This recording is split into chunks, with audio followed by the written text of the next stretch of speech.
अल्पसंख्याकांना टार्गेट करण्यासाठी भाजप सरकार हे SIR मोहीम राबवत असल्याचा गंभीर आरोप काँग्रेसचे नेते विजय वडेट्टीवार यांनी केलेला आहे। तर केवळ दुबार मतदारांचीच नावं वगळणार आहोत असा पलटवार हसन मुश्रीफ यांनी केलेला आहे। या दोन्ही नेत्यांनी काय म्हणलेलं आहे आपण बघूया।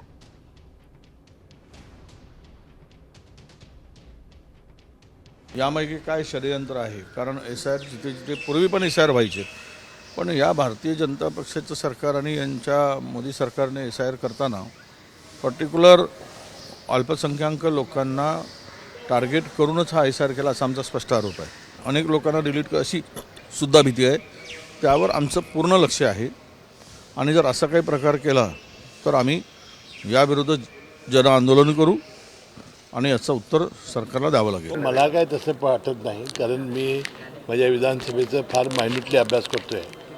ज्यांची डबल नावं आहेत, ज्यांचं 2002चे पुरावे नाहीत किंवा ज्यांना फॉर्म दिलेले आहेत त्यांनी भरून दिलेले नाहीत, असेच लोकांची नावं ही गळण्याची शक्यता आहे।